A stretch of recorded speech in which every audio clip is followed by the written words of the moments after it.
Entre os dias 15 e 29 de novembro, quase 150 milhões de eleitores no Brasil terão a missão de escolher novos representantes para os municípios. Mas o processo eleitoral esse ano tem um componente dificultador a mais: a pandemia da Covid-19. Como a doença vai mexer especialmente na campanha desses candidatos a vereador e prefeito? Além disso, a internet tem se mostrado cada vez mais decisiva para o voto do eleitor. Mas o que pode e o que não pode? Como denunciar? Essas e outras questões referentes ao dia do pleito serão debatidas no programa Análise de Fato dessa quinta, 8 de outubro, com a participação do coordenador de apoio operacional eleitoral do Ministério Público aqui no Ceará, Emanuel Girão. Doutor, então vamos lá. Esse ano as eleições têm um componente aí que vai ser bastante decisivo, né? Tanto na campanha quanto no pleito, né? Que é a questão da pandemia da Covid-19. A gente está vendo aí diversos candidatos aí impedidos de fazer aglomeração, né? Realizar aglomeração em seus comícios. Os debates estão muito em questão, em xeque aí nas televisões para evitar essa aglomeração. Muitas televisões cancelaram seus debates aí de primeiro turno por conta da limitação de pessoas dentro do estúdio, né? Como é que o senhor tem lidado, tem visto essa situação dessa campanha agora em meio a uma pandemia? Esse tem sido o maior problema que o Ministério Público vem enfrentando, porque o Ministério Público ele não atua só na área eleitoral, ele atua também na defesa da saúde pública, né? A legislação eleitoral ela não tem uma proibição específica, porque nunca se imaginou, né, ao se fazer a legislação eleitoral, que fôssemos viver uma situação dessa. A legislação ela até trata de calamidade pública, mas o que sempre se teve de calamidade pública aqui, pelo menos, ou era seca ou era chuva demais, né? A questão de pandemia, possibilidade de contaminação, nunca aconteceu. Quando a eleição então, foi legalmente adiada... falando, não existe uma legislação que previsse isso, né? Está sendo justamente baseado na questão de saúde pública. Exatamente, mas tem um detalhe importante. A emenda constitucional 107, que adiou as eleições, ela tem um dispositivo lá que diz que a Justiça Eleitoral pode restringir atos de propaganda eleitoral com base em documento de autoridade sanitária estadual ou federal, né? Então, a própria emenda já previu isso. E há um instrumento para fazer valer essa restrição, que é o poder de polícia que o juiz eleitoral tem, né? Exatamente por conta dessas questões inusitadas que ocorrem e que possam afetar as eleições, a legislação, de uma forma genérica, prevê esse poder de polícia. Então, o juiz eleitoral ele pode determinar restrição, proibição de algumas situações, né? E é isso que o Ministério Público tem feito, provocado o juiz eleitoral para que ele use esse poder que a lei lhe confere para evitar contaminação e risco à saúde e à vida das pessoas. Mas essa questão, por exemplo, das televisões, SBT, Record, CNN, já terem cancelado seus debates de primeiro turno, isso é uma decisão particular de cada uma delas. Veja como a questão é interessante, né? Nós temos um decreto estadual que a maioria das pessoas estão cumprindo, o decreto estadual que restringe, né, aglomeração de pessoas, determinados atos. Nós estamos ainda sem ter aula na maioria dos colégios, em universidades. Então, todo mundo vem cumprindo o decreto, né? Vem usando máscara, fazendo distanciamento social, mas, infelizmente, quem está descumprindo são exatamente os candidatos e os partidos políticos. E muitos deles exercem cargos públicos. Seriam pessoas que deveriam dar o exemplo. Então, as emissoras elas fazem isso com uma preocupação na saúde, com uma preocupação na vida das pessoas e respeitando o decreto estadual. É óbvio que nós sabemos que também a possibilidade de uma sanção também faz com que certas condutas sejam digamos assim, evitadas, né? Mas, assim, os partidos, os candidatos, eles insistem. E o pior é que nós estamos vendo aí o Ceará numa situação interessante, né? O governador contaminado, o presidente da Assembleia Legislativa contaminado, vários candidatos. Você imagine alguém contaminado em um evento com milhares de pessoas. Isso pode ter uma consequência desastrosa.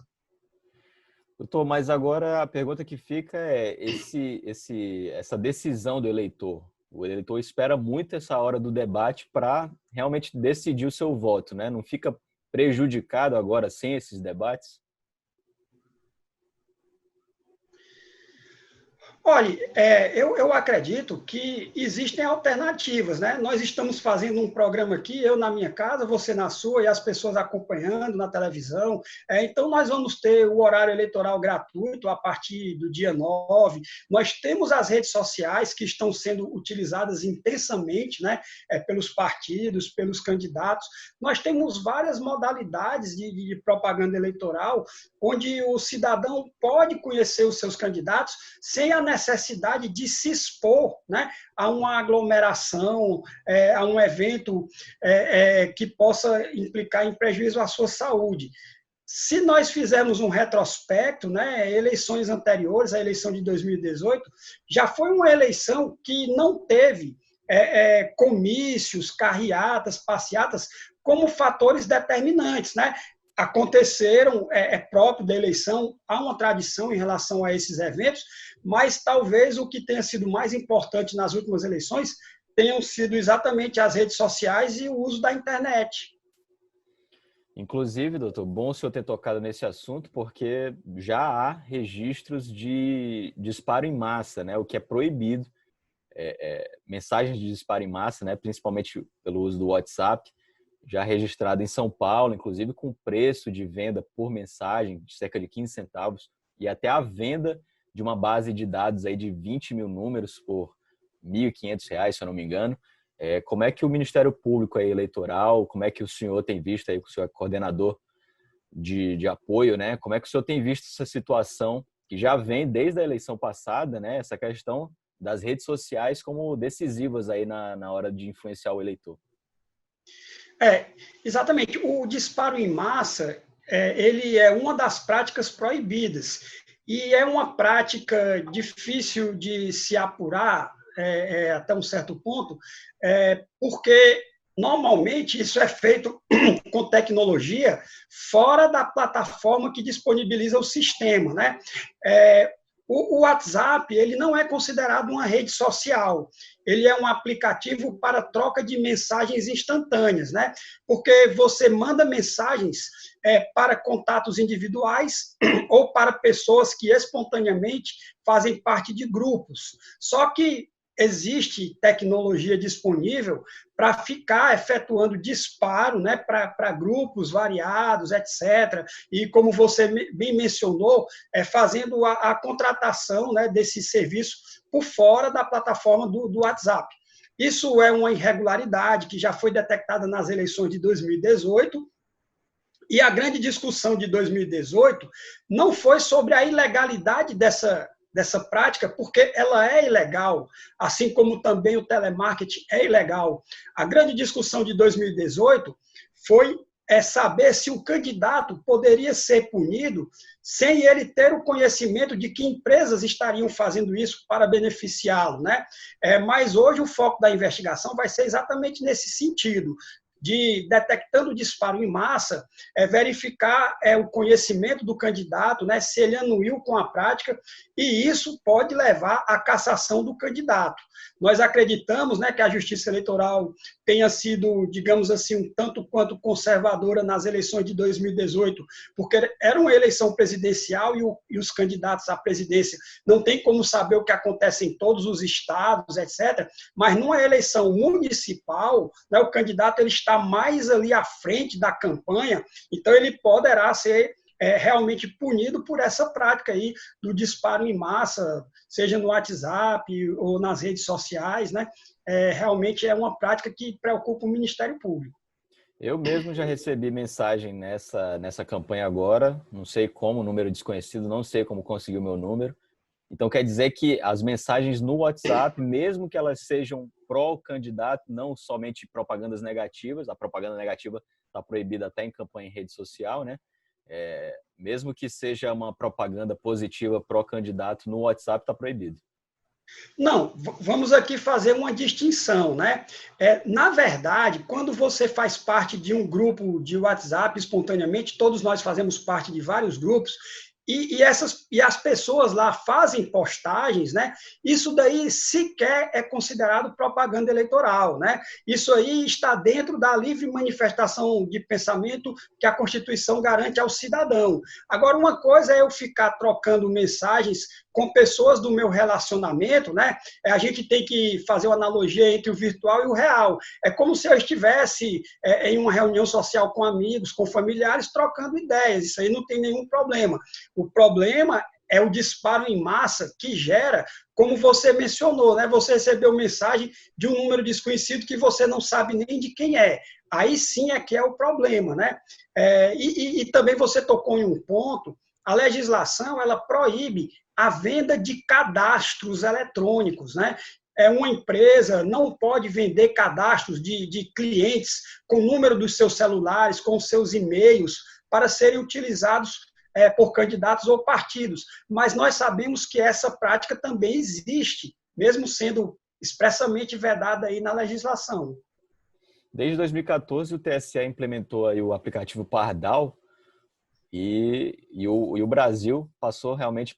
Só a eleição de 2018 mostrou aí o papel decisivo das irregularidades numa campanha eleitoral, né? O que esse aplicativo possui hoje? Quais foram as melhorias dele de 2014 para cá, doutor?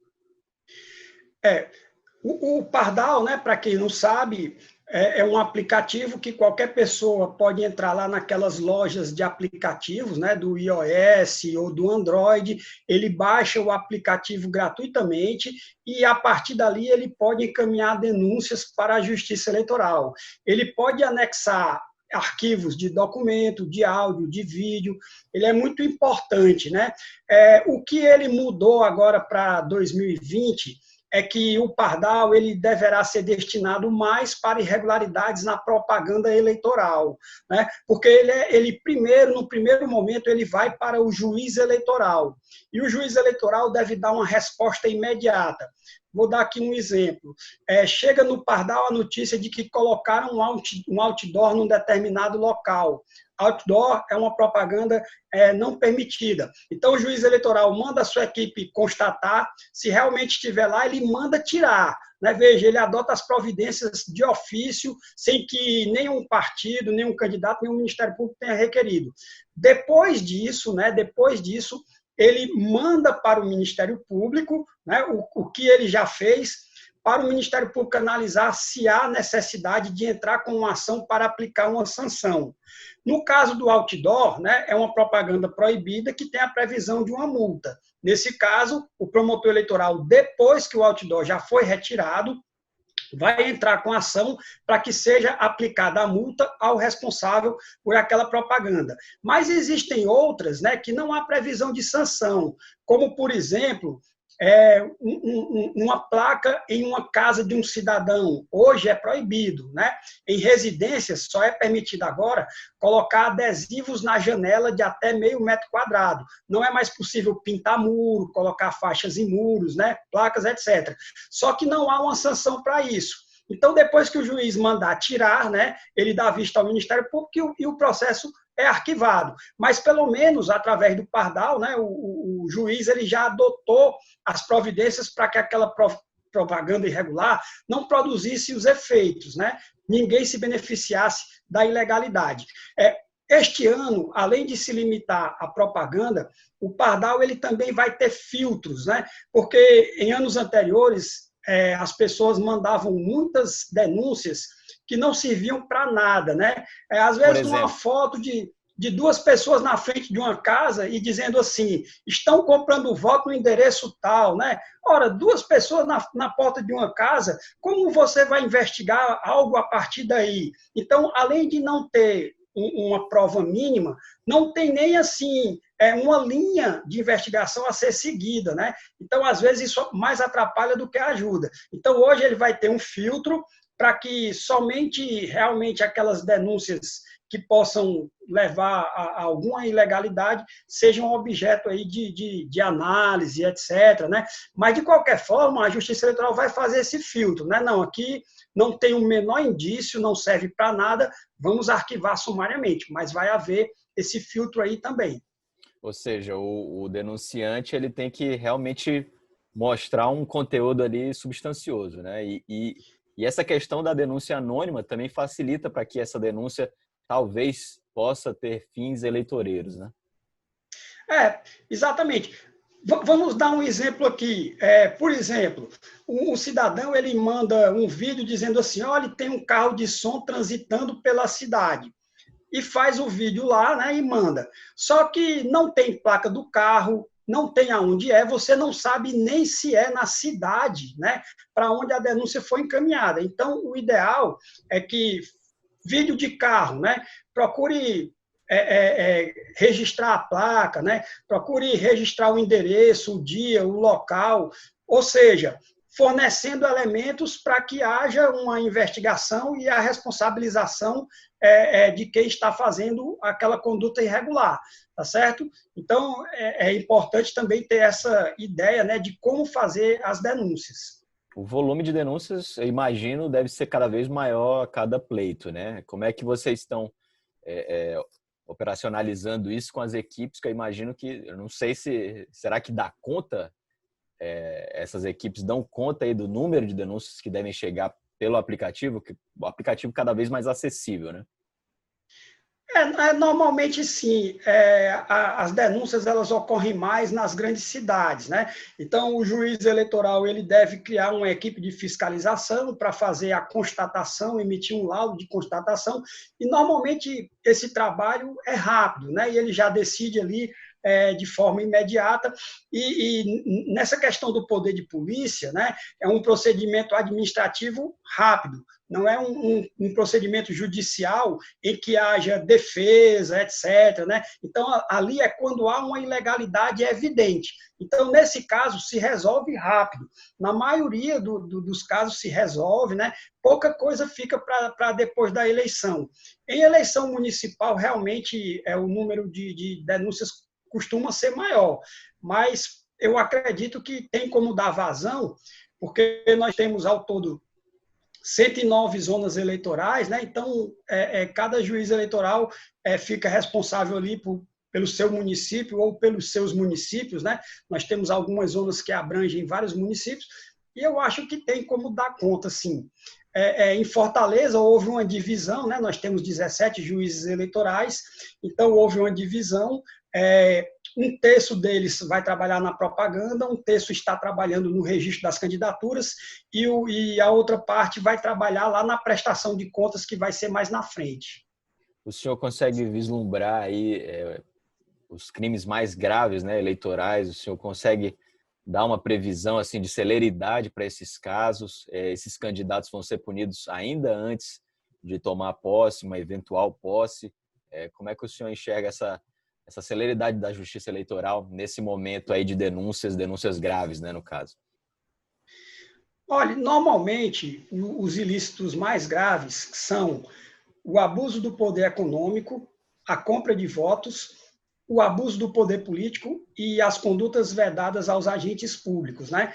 Inclusive, a compra de votos estaria dentro do abuso do poder econômico e as condutas vedadas estariam dentro do abuso do poder político. É preciso uma investigação bem detalhada, que colha uma prova robusta para poder a Justiça Eleitoral aplicar a sanção cabível e uma sanção que tenha proporcionalidade, né? Neste ano agora de pandemia, já antes mesmo do dia 27 de setembro, antes da propaganda, foram detectadas algumas condutas, né, principalmente de prefeitos candidatos à reeleição, se utilizando de programas sociais, de publicidade institucional, fazendo uso da máquina para se beneficiar. inclusive em programas sociais relacionados ao enfrentamento da pandemia e dos seus efeitos, né, dos seus efeitos econômicos, né? Então, gestores públicos que se aproveitaram de programas sociais de distribuição de bens, de valores, etc., para promover a sua candidatura, né? Outros que fizeram, que não são gestores públicos, mas que fizeram distribuição, né? Principalmente de cesta básica, junto com material de campanha, né? E agora, nesse momento, também a compra de votos, né? O uso da máquina, bens públicos, servidores públicos nas campanhas. Então, essa é a maior preocupação. Realmente, a investigação ela precisa ser detalhada para saber o alcance dessas condutas, quem foram os responsáveis para que a Justiça Eleitoral, né, aplique a sanção devida. Muitas vezes, na questão das condutas vedadas, você até consegue apurar, né, que houve realmente aquela conduta irregular, mas a Justiça Eleitoral acaba entendendo que não houve uma gravidade a ponto de ensejar a cassação do candidato, e a Justiça Eleitoral acaba aplicando apenas uma multa. Mas, em outros casos, né, eu acho que o cidadão talvez tenha conhecimento que aqui no Ceará nós tivemos, acho que 11 eleições suplementares relativas às eleições de 2016, né? Municípios em que houve necessidade de uma nova eleição, porque os prefeitos foram cassados, né? Eu me lembro bem aqui de Irauçuba, de Aracoiaba, de Frecheirinha, de Cascavel, né? Então, assim, é possível que em 2020 esse número seja ainda maior, né? Porque houve muitos abusos, né? A pandemia gerou necessidades na população e essas ações assistenciais com caráter eleitoreiro, elas podem levar à cassação do gestor que se utilizar desse expediente. Doutor, agora já para a gente encerrar, nosso tempo já está chegando ao fim, vamos falar do dia do pleito, né? O dia da votação. A Justiça Eleitoral avançou muito nessa questão da celeridade ali do ato de votar. O eleitor gasta hoje, aliás, até a eleição passada, gastava muito pouco tempo na sessão eleitoral, chegava, votava em menos de um minuto, até se chegasse sem fila, né? Mas agora, com a pandemia, várias medidas de precaução, isso não gera um temor aí para vocês que isso possa causar uma aglomeração ali na fila, lá dentro da sala? Como é que está todas essas medidas aí de precaução?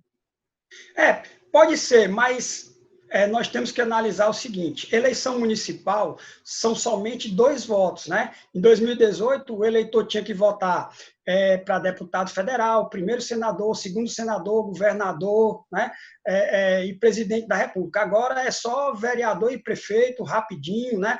Então, como será a votação, né? O eleitor ele vai se identificar perante a mesa, ele não vai entregar o documento, ele vai ficar a uma certa distância, né, 1 metro, vai mostrar o documento, né? O presidente, o mesário vai localizar o nome dele, né? Ele vai ser autorizado a votar, ele vai higienizar as mãos, não vai ter identificação por biometria, né? Ele não vai colocar o dedo lá no equipamento para colher a digital, ele vota. Quando ele retornar da cabine eletrônica, ele faz a higienização novamente, ele deve assinar o caderno de votação, recomenda-se que ele leve a sua própria caneta, né, para não ter que usar a caneta do mesário. E assim, apesar dessas medidas, eu acredito que não vai demorar tanto, né? O problema geralmente são pessoas idosas e analfabetos que têm uma maior dificuldade, tanto na assinatura como no manuseio da urna eletrônica, né? Mas a Justiça Eleitoral também adotou uma medida, nós teremos 1 hora a mais de votação, ao invés de começar às 8, vai começar às 7, e nas 3 primeiras horas haverá prioridade exatamente para os idosos, né? E as pessoas que tenham alguma dificuldade. Então, o ideal, né, é que quem não for idoso, quem não tiver nenhuma dificuldade, deixe para votar depois de 10 horas, procure aqueles movimentos, aqueles horários de menor movimento, como, por exemplo, do meio-dia às 14 horas, né, às 14h30, que são horários que realmente tem pouca gente, né? Então, eu acredito que não vai haver fila, não. A gente consegue ano identificar as sessões a abrem fila. às 7 horas, não é isso? Já começa a votação às 7 horas, né? Tá certo? Outra coisa importantíssima, né, que infelizmente a gente tem essa tradição, é o eleitor que vota e depois fica lá no local de votação, né? Quando é uma escola, fica ali no pátio da escola, conversando, batendo papo, às vezes Encontra abordando alguém. outras pessoas. Então, vamos evitar isso esse ano, né? Vote, vá para casa, né? Vá fazer alguma coisa do seu interesse, né? Não fique aglomerando dentro dos locais de votação, né? Essa é a orientação da Justiça Eleitoral. Doutor, muito obrigado aí pela conversa, pelos esclarecimentos. Vamos reforçar então aí o uso do aplicativo Pardal, né? Importante aí que os 150, quase 150 milhões de eleitores aí no Brasil façam uso aí dessa ferramenta. Doutor, muito obrigado aí pela participação aqui no Análise de Fato. Tá ok, eu que agradeço a oportunidade e aí fica à disposição quando precisar do Ministério Público. Pode entrar em contato que a gente atende com o maior prazer. É isso, a Análise de Fato fica por aqui. A gente volta na próxima quinta-feira, sempre depois do Giro Nordeste, que começa às 7 da noite, e o Análise de Fato às 8 da noite. Um abraço e até lá.